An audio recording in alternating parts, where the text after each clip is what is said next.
Aujourd'hui, l'Église universelle célèbre l'un des plus grands mystères de la foi chrétienne, la Sainte Trinité. Entrer dans la compréhension de la Sainte Trinité, c'est comprendre la vraie image même des dieux.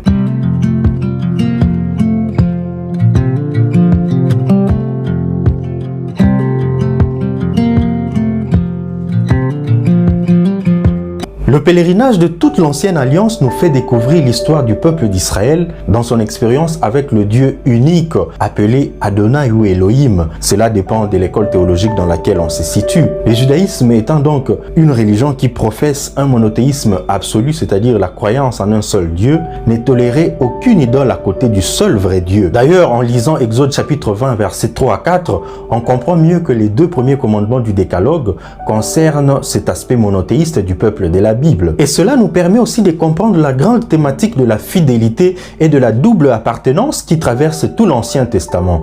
Vous serez mon peuple et je serai votre Dieu. Lévitique chapitre 26 verset 12. Mais ce constat de l'unicité des dieux fait susciter beaucoup de questions qui traversent notre imaginaire, traversent des siècles et des âges. Comment comprendre la continuité du Dieu unique dans la nouvelle alliance avec Jésus qui se révèle aussi comme le vrai Dieu, disant que moi et le Père nous sommes un? Comment comprendre la foi en la Trinité, c'est-à-dire un seul Dieu en trois personnes, à côté du monothéisme absolu de l'Ancien Testament? La Trinité, est-ce une réalité biblique? Par la Trinité, ne professons-nous pas la foi en plusieurs dieux, comme le pensent certains détracteurs de l'Église? En cherchant à répondre à toutes ces interrogations, il y a quelque chose de très capital qu'il faut noter. La Trinité est l'un des plus grands mystères de notre foi. C'est un dogme, c'est-à-dire une vérité de foi que l'homme ne peut essayer de comprendre qu'avec une bonne dose d'humilité. Et en tant que mystère qui concerne directement Dieu, l'homme ne saurait jamais le comprendre dans sa totalité, sinon Dieu cesserait d'être ce qu'il est. Qu'à cela ne tienne, l'Église utilise plusieurs arguments pour étancher la soif de ceux qui veulent associer leur raison et leur foi afin de contempler ce grand mystère de la Trinité. Pour la méditation de ce dimanche, nous allons exploiter l'argument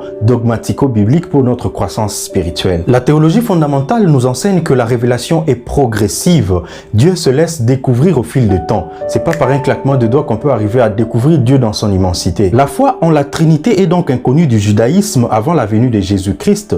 Ce n'est que par Jésus-Christ que l'homme peut découvrir le verum imago Dei, l'image du vrai Dieu. Il est, comme saint Paul nous le dit, l'image du Dieu invisible, Colossiens chapitre 1 verset 15. Jésus-Christ est la plénitude de la révélation. C'est grâce à lui que nous connaissons le Père comme le Créateur qui engendre, le Fils comme Sauveur et l'Esprit comme Sanctificateur qui, procédant du Père et du Fils, nous ouvre à l'intelligence des Écritures tout en faisant de nous des enfants de Dieu et nous fait crier « Abba, Père » comme nous l'avons entendu dans la deuxième lecture de ce dimanche. Et cette solennité de la Trinité Sainte tombe à pic dans notre contexte actuel où l'humanité tout entière vit dans une effervescence manifeste de la recherche du vrai Dieu suite à toutes sortes de fléaux qui sévissent notre monde actuellement. La Covid-19, les guerres, la crise économique sous toutes ses formes, les éruptions volcaniques et tant d'autres. L'homme contemporain est à la recherche du vrai Dieu afin qu'il réponde à toutes ses préoccupations existentielles. Pour nous chrétiens, la solennité de la Sainte Trinité est donc une invitation à fixer notre regard sur le Christ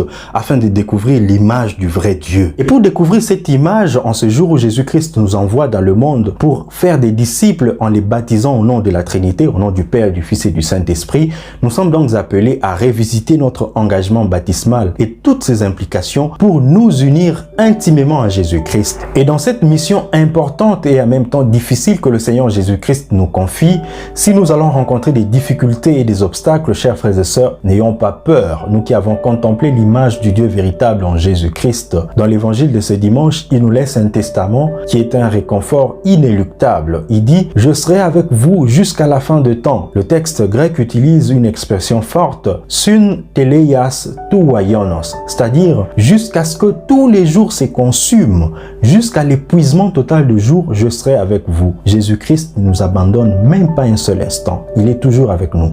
Voilà pourquoi nous ne devons pas avoir peur de témoigner de notre foi, de notre baptême et de notre amour en ce Dieu qui est Père, Fils et Esprit. Dieu n'est pas solitaire, il est trinitaire. Voilà la vraie image de Dieu. Bon dimanche et bonne méditation.